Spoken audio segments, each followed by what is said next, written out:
Chapter 6. Amber smiled up at Cody as they walked slowly along the moonlit beach after dinner that night. The traditional Polynesian dinner and dance had been absolutely amazing. The show was so much more than women wiggling around in hula skirts, which was what she'd expected more than anything. The athleticism of the dancers had been remarkable. She'd watched the other couples at dinner. No matter how much the other women protested, they were both in very loving relationships. Stephen treated Bailey as if she was some sort of princess. Every time she'd smiled, he'd smiled.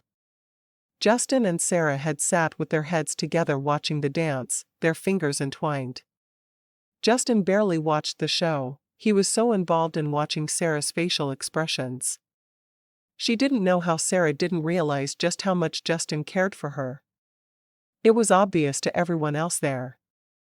She both envied the other women their relationships, and worried she was just as transparent as they were. Cody did nothing to hide how he felt about her. She was sure if he got a hold of a foghorn, he'd be announcing it to all ships that passed by. Did she want that, though?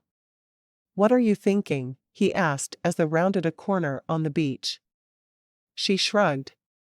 "Just a little confused about us." "Why are you confused?" "I tell you hourly how much I love you." "What's confusing about that?" "I'm more confused about how I'm feeling than anything else." Was she smart to tell him exactly what she felt and lay it all on the line? Or should she keep it all bottled inside so he wouldn't get his hopes up for a long-term relationship? "Talk to me about it." He rolled his eyes at his words. How many men would invite a talk with a woman about feelings? He found he needed the words as much as, if not more than, she did, though.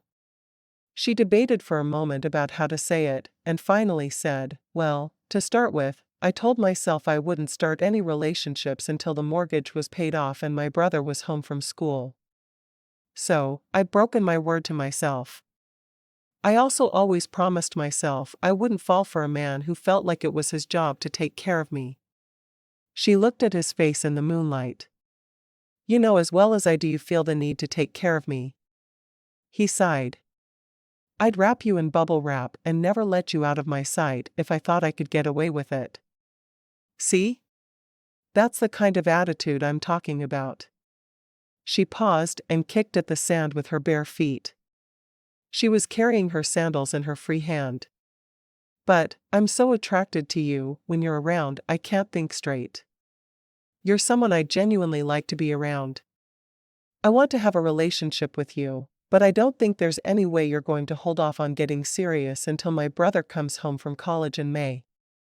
He stopped walking and turned to her, putting his hands on her shoulders. "What do you mean by a serious relationship?" "As far as I'm concerned, we're already serious. I'm not seeing anyone but you, and I don't plan on it." She thought about that for a minute. "I mean getting engaged or planning a wedding. I'm not seeing anyone else either." Of course, she hadn't seen anyone in 12 years, but that was beside the point. "How about this then? I'll do my best to stop proposing until your brother is home. I can't make any promises, because every time I see you, I feel the need to ask you to marry me. It's become a habit." She laughed. "I never thought a man could tell me that proposing to me is a habit." Cody wasn't the smoothest talker she'd ever known, but he did make her laugh. He grinned. "Am I still allowed to tell you I love you?" She swallowed hard, looking into his eyes. "I'm afraid to say the words back. At least until my life is settled down a little more." She knew she loved him though. Why was she making him wait for the words? "Am I allowed to do this?" He lowered his head, brushing his lips across hers. She wrapped both of her arms around his neck, letting her sandals rest against his back. "How could I say no to that?" His hands wandered down her back toward her bottom, pulling her against him. He was determined not to pressure her into anything she wasn't ready for, but he was ready to go as far as she'd allow. She felt the familiar warmth course through her body. She wanted him. Was it so wrong for her to take a week out of time for herself and do whatever she wanted to do? She pulled her head back and looked at him, taking his hand in hers. Leading him back toward their bungalow, she knew neither of them would be sleeping in the small bedroom tonight. When they were inside, she didn't say a word but simply pulled him along into the room she was staying in. She threw her sandals into the corner of the room and turned to face him. The lights were out, but she could make out his features by the moonlight streaming in the open curtains. Without speaking, she slipped her hands under the hem of his t-shirt, sliding them up to caress his chest. After a moment, she helped him out of the shirt altogether and pulled her tank top over her head. The top had a built-in bra, so she was bare from the waist up. She unfastened her shorts and pushed them to the floor, moving back to him. When she brushed her lips against his again, she whispered, "I sure hope you were smart enough to bring protection, because I'm not on the pill." "In my pocket." He pulled her to him, his hands roaming her bare back, before moving around to her front to gently squeeze her nipples in his fingers. "Are you sure?" She nodded. "I'm living for myself this week." He pulled the condom from his pocket and put it on the nightstand before stepping away from her to remove his shorts and boxers. Reaching out to her again, he caught her panties with his thumbs and slowly pushed them down over her hips and down her legs until she stepped out of them. She took his hands in hers and sat on the edge of the bed. She pulled him down beside her, turning to him fully to press her lips against his. His tongue immediately sought hers as his hands roamed her body. She'd never touched a naked man before and found she wanted to take her time exploring his body. She pushed him to his back on the bed. "Hold still. You bossing me around?" His voice was husky, belying the grin on his face. "Absolutely." She got to her knees on the bed beside him and started with his neck, noting the thickness of it as she ran her hands down it to his shoulders and chest. He wasn't a man who worked with his hands, but he obviously lifted weights or something, because his body was thick and covered with muscles. "Do you lift?" "Yeah. 3 mornings a week." "I can tell." Her hands roamed down to his abdomen, which was flat and taut. Her fingers barely touched it as she moved down to his hips and thighs and down to his feet. She kissed one of his toes softly and ran her finger along the base of his foot. He jerked his foot away. "Ticklish?" "Real men aren't ticklish." "Sure." Her hands moved back up his body along the inside of his legs, going up to his inner thighs and onto the thick rod rising from his pelvis. She gently stroked up and down it, feeling the soft skin covering the hardness beneath. He let out a low groan, grabbing her hand and dragging it away from him. "If you keep doing that, it'll be all over." She laughed, loving the effect she had on this powerful man. He flipped her onto her back. "I can play that game, too, you know."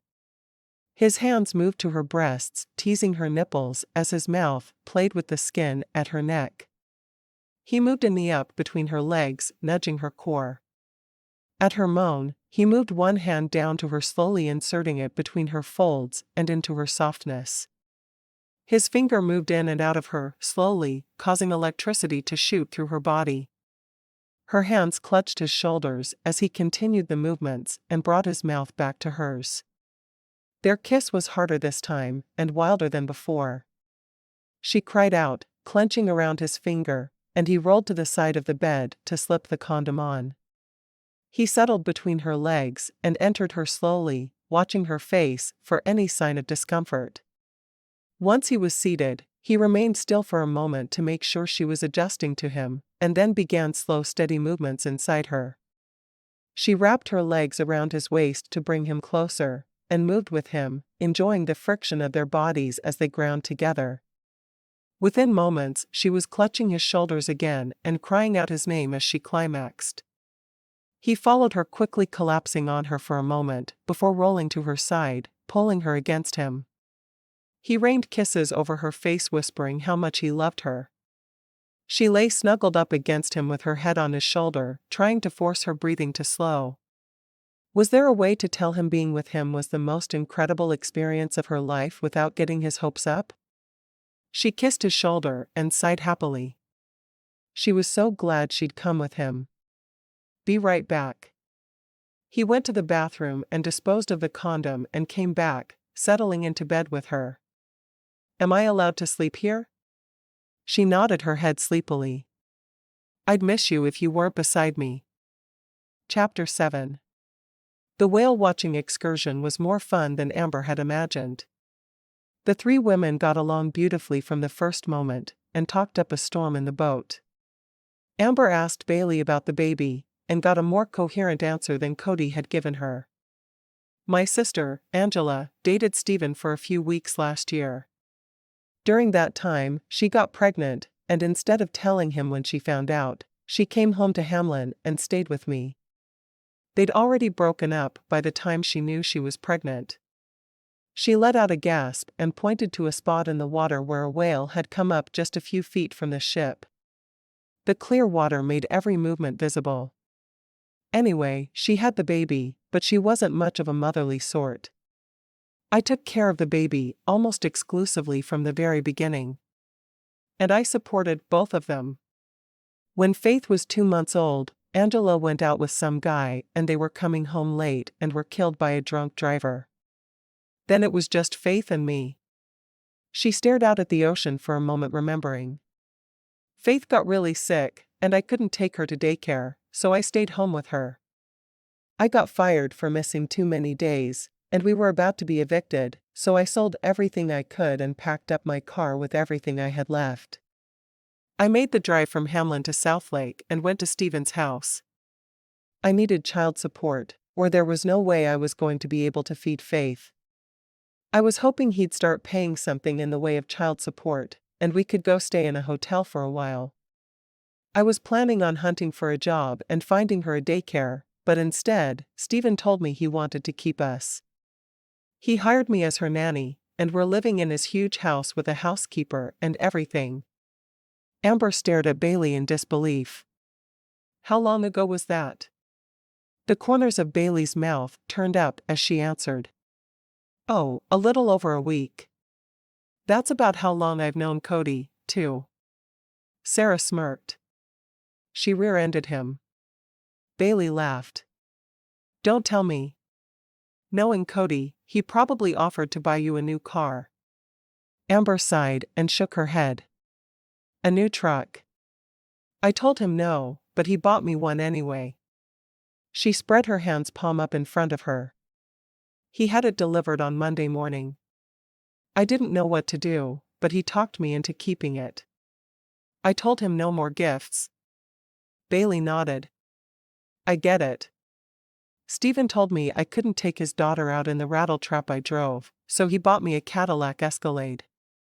I went from driving a 1994 Ford Fiesta to a 2012 Cadillac Escalade overnight. It's ridiculous. Amber's eyes widened. Hey. All I got was a Ford F-150. Maybe I should complain. Sarah laughed out loud. Justin just drives me everywhere. He thinks I need to quit taking the bus. And he keeps feeding me. Every time I turn around he's taking me to a different restaurant. I'm glad he hasn't bought me a car, though. Give him a week, Bailey said with a deadpan look on her face. All three women dissolved into peals of laughter. What is wrong with them? Amber asked. I've never had a man try to take care of me like Cody does. I rear-ended him and within 5 minutes he'd offered to buy me a truck, an engagement ring and dinner. An engagement ring? Sarah looked at Bailey. No one offered me an engagement ring, you? Bailey shook her head. I guess you have us beat. Amber sighed. I keep telling him no, but he's proposed at least once every day since I met him. She looked down at her hands. It's not that I don't want to marry him. Despite the fact that he's more than a little crazy, I think I'm in love. I just promised myself I'd wait to have any kind of serious relationship until the ranch's mortgage was paid off and my brother was home from college. Then stick to your guns. Sarah squeezed Amber's hand. Wait until you're ready. If he's worth anything, he'll stick around. The rest of their girl day flew by. They talked about getting together for lunch when they got back to Dallas, and she knew she'd made some genuine friends. Throughout the rest of the week, the six of them spent time as a large group and as couples. Mostly, they sunbathed on the beach and spent time in their bungalows. Their time on the island was cut short by a day because Justin and Sarah decided to marry in Las Vegas on the way home. Sarah approached Amber on Saturday afternoon. Will you stand up with me for our wedding? It's just going to be a short ceremony in Vegas, but I want you there. Amber squealed and hugged her friend. Of course, I want to be there with you. The two couples spent the night in Las Vegas before flying home. On the trip home from Vegas, Justin and Sarah were so absorbed in one another Amber felt a little uncomfortable. She knew that's how Cody wanted to be with her, but she couldn't bring herself to act that way. Once they were in the truck on the way back to her ranch, she breathed a sigh of relief. I'm not sure I could have watched them much longer. Cody laughed. I understand. It was getting pretty intense in there. He reached over and took her hand as he drove. What did you think of Vegas? Amber shrugged. It was fine. I hate gambling, so it was a little weird, but the wedding was fun. It was cool they got to get married by Elvis. She was surprised by how emotional she'd been at the wedding. With it being an elopement, she hadn't expected to go through the tears she usually did at a wedding, but she had. I can't believe Justin agreed to that. I would have thought of the three of us, I'd be the one getting married by Elvis. Justin and Sarah just don't seem like the couple you'd see marry that way. I agree. You? I could see you getting married by a space alien, but Justin and Sarah are more the quiet little church where Sarah has attended all of her life types. You want to get married by a space alien? Not particularly. I'm more of a get married on horseback on my own ranch type. That could be fun. She eyed him skeptically. What if I said I wanted to wear a long white dress and get married on a beach somewhere? I'd do that. What if I want to get married while skydiving? Okay. She sighed. You'd agree to anything, wouldn't you? As long as it meant I got to marry you, I would. She sighed, staring out the window into the darkness. No pressure, right? He shook his head. No pressure. He squeezed the hand he was holding as he pulled into her driveway. I said I wouldn't pressure you, and I won't, no matter how much I want to. He put the truck in park and pulled her into his arms. I hate to return to reality. Me too. The whole week was magical, and I'm so glad you invited me. She rested her head on his shoulder, hating that it was over. Now she had to find a way to get everything she needed to do done, and still have Cody in her life. I'm not going to have a lot of time for you now, you know. He nodded. I'm living for the day your brother comes home. She smiled. Me too. She had a huge day ahead of her, and she knew Tanya was still there, because her car was parked out front. I wish I could invite you in, but it's late, and I think my student is spending the night here again. Okay. He was disappointed, but understood. I'll see you in the morning for my lesson. She leaned up to kiss him on the cheek. I'll be here. He watched her as she ran up to the house, determined he'd respect her by giving her the space she needed. He needed her in his life, and if by backing off, he could keep her, he'd back off. Chapter 8. Her life settled into its familiar routine with one interesting addition. Cody was there as soon as it turned dark most evenings, and stayed until it was time for her to go to bed. She didn't feel comfortable with Adam seeing his car parked there overnight, so he slept at his own house. One night in mid-May he brought the ingredients to cook a meal for her and slipped into the house while she was still with her students. She saw his truck pull up as she worked with Caitlin, an 8-year-old girl, on her writing technique. Caitlin was determined she was going to spend her life racing horses. She reminded Amber a lot of herself when she was her age. Amber wondered why Cody was there when he knew she had another couple of hours with students, but she couldn't go ask, so she continued her work. After her last student was gone for the evening, she checked over each of the horses and walked to the house, wondering what she'd find when she arrived. She walked in and saw the entire house was filled with lit candles. Cody was in the kitchen wearing a chef's hat and a huge white apron. The whole kitchen smelled of the spice she thought of as Mexican food. "What ya makin'?" She leaned over his shoulder to peek into the huge pot he was stirring. "We have 15 minutes until it's ready. Go get cleaned up." He made a shooing motion with his hand. "Okay, but don't start without me." She rushed out of the kitchen and upstairs to her bedroom. Going straight into the bathroom, she took a quick shower. She dressed in a pair of old sweatpants and a t-shirt, before going back to the kitchen where he was putting bowls of soup onto the table. "What did I do to deserve this?" she asked with a grin. Smiling at her, he slipped into the chair across from her and picked up his spoon. "You said Mexican was your favorite, so that's what I made. We're starting with tortilla soup." She picked up her spoon and took a bite, closing her eyes at the explosion of flavor on her tongue.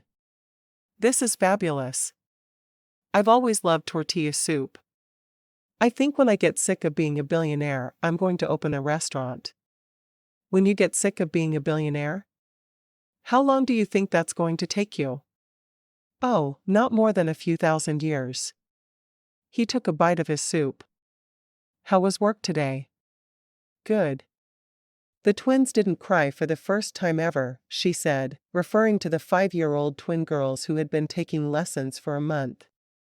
She'd talked to him about all of her students in the months since they'd started dating. He shook his head. "I can't figure out why their parents are making them take lessons when they're afraid of horses. I really couldn't tell you, but they pay me well, so I just don't complain. Their mom had an errand to run today, and they did so much better without her there." When they had both finished their bowls of soup, Cody stood up and went to get the next course. He'd made chicken enchiladas with sour cream sauce, refried beans, and Spanish rice. After setting their plates on the table, he sat back down and picked up his fork. She took a bite of the refried beans and smiled. "You actually boiled the beans and everything, didn't you?" He raised an eyebrow. "What else would I have done?" Opened a can and warmed up the contents. "These are better, though." She reached across the table and squeezed his hand. "Thanks for making me dinner tonight. It was nice not to have to try to figure out what I was going to warm up." He laughed. "You know, you could use your crock pot and never have to eat another TV dinner again." "That would require thought. I'd have to think about what I wanted to cook, buy the ingredients, and actually put the food in to cook before I went to work.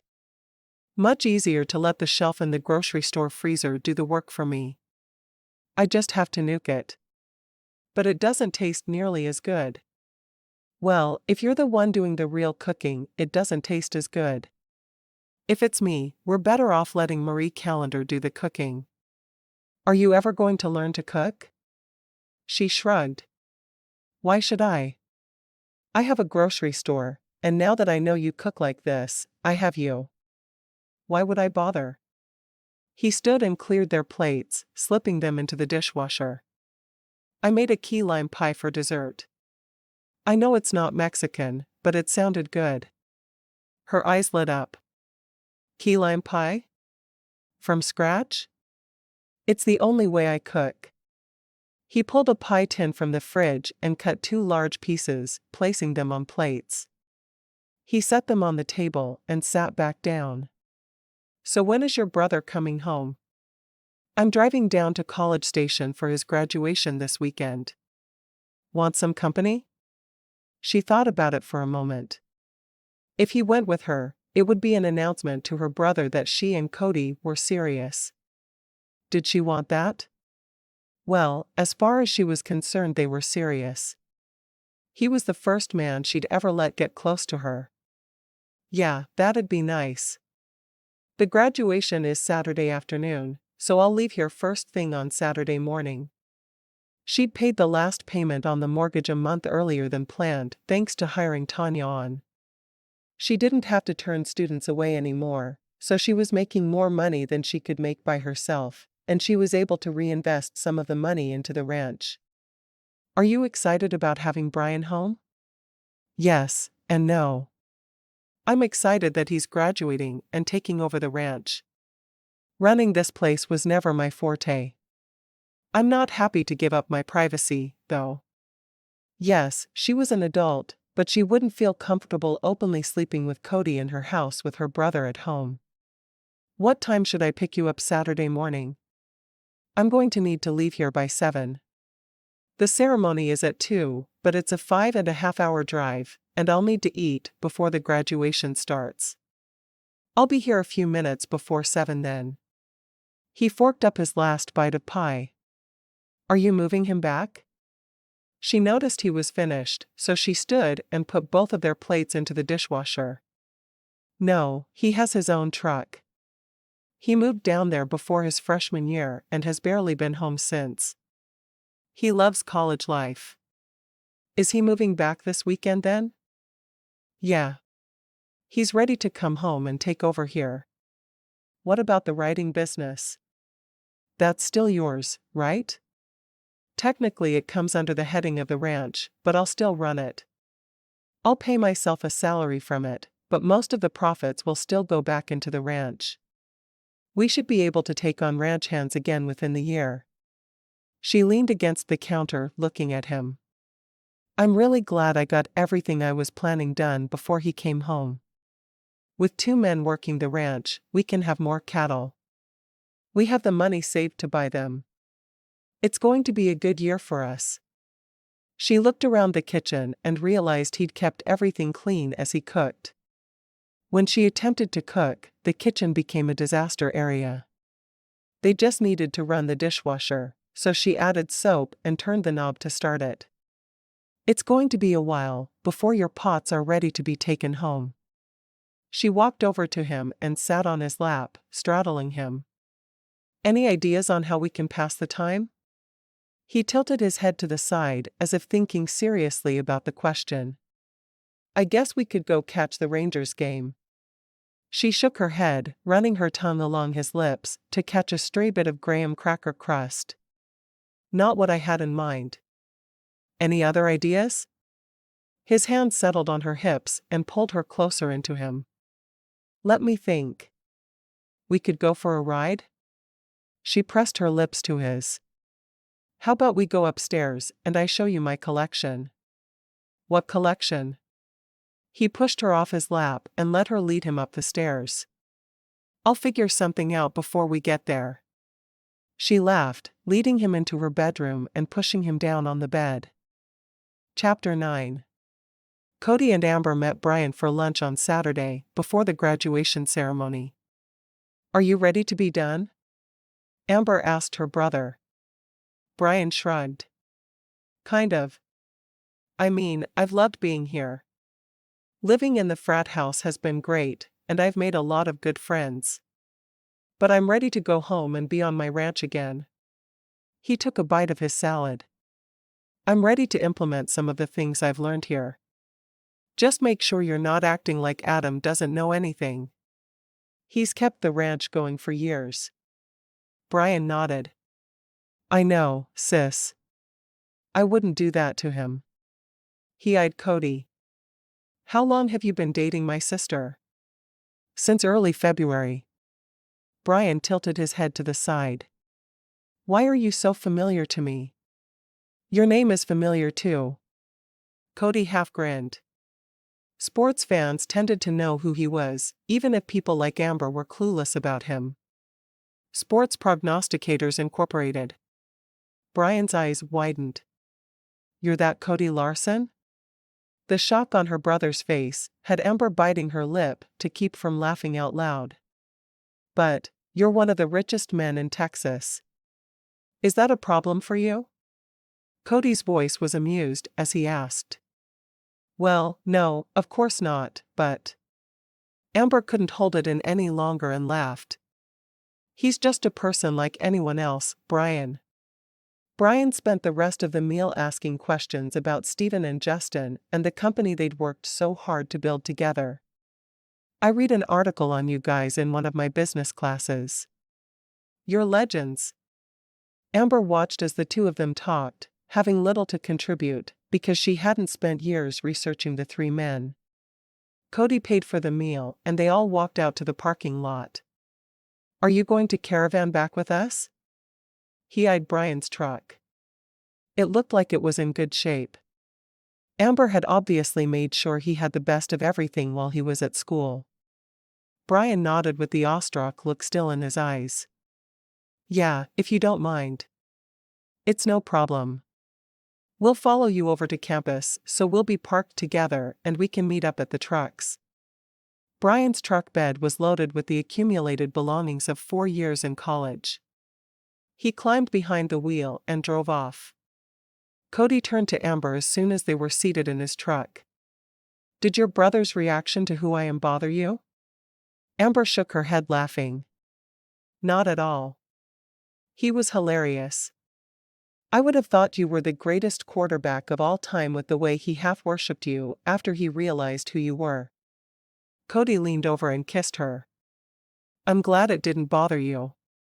Asterisk asterisk asterisk. Cody helped Brian unload his truck when they arrived back at the ranch. When they were half finished, Amber emerged from her room back in her jeans and thrilled to be out of the dress she'd worn for the graduation. Do you guys want sandwiches, or do you want me to order a pizza? Brian, who was on his way back to his truck for another box, sighed and rolled his eyes. You still haven't learned to cook? Nope, and I don't plan on it. Sandwiches or pizza? Cody stopped behind Brian. Pizza sounds good. I'll take anything or everything. Order what you like and I'll eat it. He continued toward the stairs to get another box. After they'd eaten, Amber joined Cody on the front porch swing for a while before he headed home. I'm going to miss having you around so much, she told him. He wrapped his arm around her shoulders. I've been really good and patient, right? I mean, I promised I'd wait and not pressure you until Brian was home. Right. Her heart started thumping in her chest. She knew where this was going, and she knew what her answer would be. Well, he's home. He turned to her fully and cupped her face in his hands. Will you marry me? She met his eyes as she calmly said, Yes, I will. Cody let out a loud whoop and pulled her to her feet, picking her up and spinning her in a circle. After setting her down, he put his hand in his pocket and pulled out a ring box, opening it so she could see the ring. It was a simple diamond surrounded by small sapphires. The sapphires remind me of your eyes. It's beautiful. She held out her hand so he could slip the ring on. I love it. Thank you. He pulled her onto his lap on the swing. So, what's it going to be? Elvis, space aliens, horses, a beach, or jumping out of an airplane? She felt a slow smile stretch across her face. Why don't we just do a simple wedding here? Sounds good. Next week? No way. I don't want to get as stressed out as Bailey did. They'd attended Stephen and Bailey's wedding in April, and that had been hurried, and Bailey had been extremely nervous, but happy. How about September? That's only a few months away, but gives me time to plan everything. He sighed heavily. I guess that'll work. Brian stepped outside and looked between the two of them. Am I interrupting something? Amber blushed and scrambled off Cody's lap and onto the swing next to him. She held her left hand out to Brian, showing him her ring. Cody just asked me to marry him. Cody smiled. I've been asking her for months, but she finally said yes. A look of relief passed over Brian's face. Cody noted the look and wondered what was going on in the younger man's mind. Asterisk asterisk asterisk. Cody received a call from Brian the following afternoon while he was watching a ball game. "Would you be willing to meet me for dinner somewhere?" Cody sighed. "What's going on?" "I'd rather talk in person if that's okay." "Sure. Where do you want to meet?" "How about the Chili's in Roanoke?" "I'll meet you there in about an hour." "I'll be there." Cody sighed. Brian needed money for something and didn't want to talk to Amber about it. He'd seen it on the younger man's face the previous evening. No wonder he was so excited to find out Cody was one of the founders of SPI. He drove to the location and got out of his truck, going inside to get a seat. He was a few minutes early, so he ordered his drink and watched the game on the television. When Brian slipped in across from him, he turned his attention to the younger man. "What's going on, Brian?" Brian's hand was shaking. "Do I have to have a reason to meet with my future brother-in-law?" Cody sat waiting, not bothering to respond. The younger man would come clean when he was ready. "For spring break this year, a bunch of my buddies and I went to Vegas. I didn't really have the cash, so one of my buddy's friends loaned it to me, and I figured I'd get it from Amber." He sat staring at his hands, his blue eyes, which were so much like Amber's, were full of fear. "Well, Amber said she didn't have it when I asked her. Anyway, I need to get $20K to this guy within the next week, or he's going to send some guys after me." Cody sighed. "Did you tell Amber that?" Brian shook his head. "I just told her I needed the 20 grand. I didn't think it would be that big a deal." "It is a big deal." He sat for a minute debating how much to tell the younger man, but finally decided to come clean. "Your dad had a gambling problem. He left the ranch heavily mortgaged, and Amber has been fighting to get everything back to the way it was before your parents were killed in that plane wreck. She was determined to get the mortgage paid off before you finished school, so you could start fresh. She got it paid off just last month." He paused, staring at the younger man. "She hasn't let me help her with one dime." Brian leaned back in his seat and closed his eyes. "Oh, man. No wonder she wouldn't give it to me. How much of the money you owe is gambling debts?" Brian swallowed hard as he met the older man's eyes. 18,000. Cody shook his head. "That's what I was afraid of." He knew Amber wouldn't want him to bail her brother out, but he didn't want her to go back to the situation she'd just left. "I'll make you a deal. I'll pay off the debt, but you need to join a program for gamblers. I've heard Gamblers Anonymous is good. Will you sign a contract with me stating you'll attend Gamblers Anonymous at least once a week for a year?" Brian slumped in his seat. "Do I have to? I don't want Amber to know about this. She's going to be so disappointed in me." "Honestly? I'd rather Amber didn't know about this either, but I don't think we have a choice. Will you agree? Or do you want to figure out how to come up with the money some other way?" Brian nodded. "Yeah, I'll sign it." "Good. I'll have my brother draw up the contract. When do you need to have the money in your hand?" "Tomorrow or Tuesday would be good." Cody pulled out his cell phone and dialed a number. "Jonathan? I need you to do something for me." He explained what he wanted included in the contract. "I need it by tomorrow morning. I know you don't like to work on Sundays." "Whatever." He pushed the end key. When you hire family, they tend to think it's okay to say they don't want to do stuff. Brian breathed a sigh of relief. The conversation was over.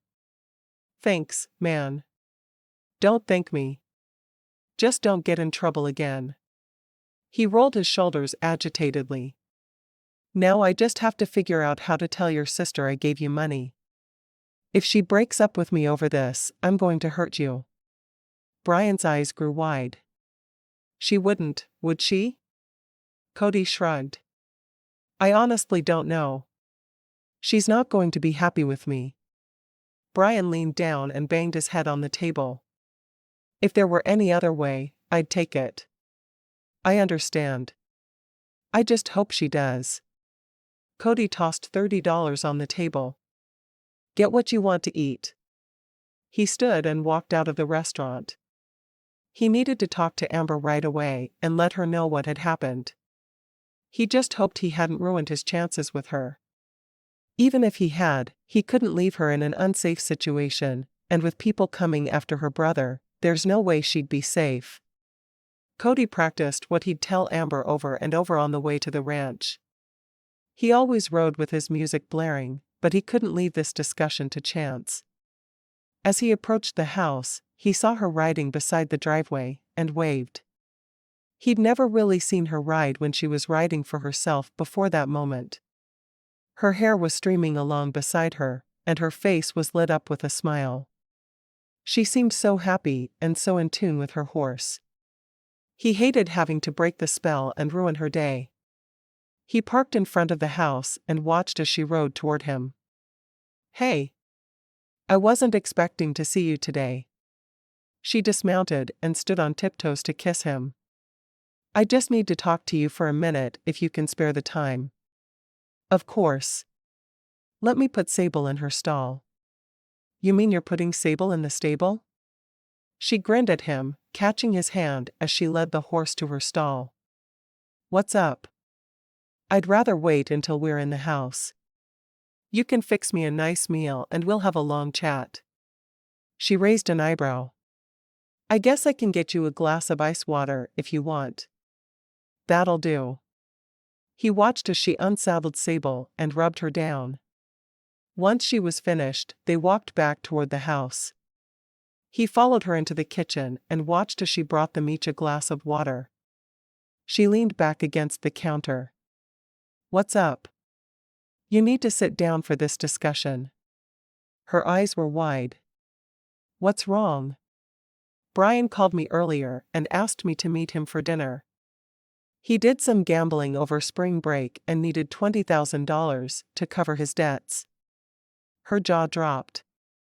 Is that what he wanted that money for? I told him we don't have that kind of money just lying around. She covered her face with her hands. What did you tell him? He reached across the table and took her hand in his. I told him I'll give him the money in the morning, but to get it, he has to sign a contract promising to go to at least one Gamblers Anonymous meeting every week for a year. He watched her face carefully for her reaction. She let out a relieved breath. Thank you. For the money and for telling him that. I hate that he came to you for it, but I certainly couldn't have paid the debt. She shook her head. What was he thinking? How could he lose that much money in 1 week? Cody stared at her in disbelief. You're not mad at me? Of course, I'm not mad at you. You didn't do anything wrong. Now, Brian needs to be strung up by his toenails. Okay, I need to tell you one more thing. With the nature of the problem, I also told him about your dad and all the sacrifices you've made over the years. I know you didn't want him to know, but under the circumstances, I felt like it would have more impact than anything else possibly could. You did what? She stared at him as if he had two heads. I needed him to understand how much his gambling would hurt you and how bad it could get. I hope you don't hate me for it.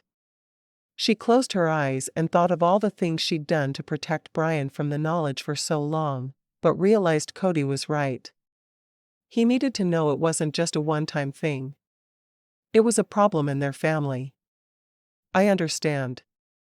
Cody tugged her to him and pulled her down onto his lap, burying his face in her neck. I've been scared ever since I agreed to give him the money.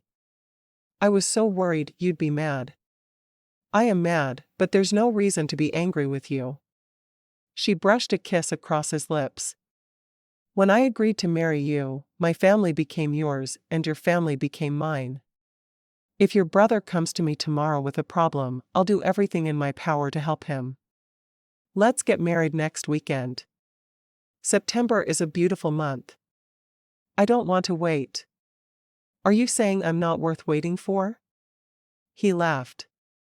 You're really going to make me wait until September, aren't you? I sure am. She kissed him softly. I love you, Cody. I'm so glad I rear-ended you. I never thought I'd say this to anyone, but you can rear-end me anytime.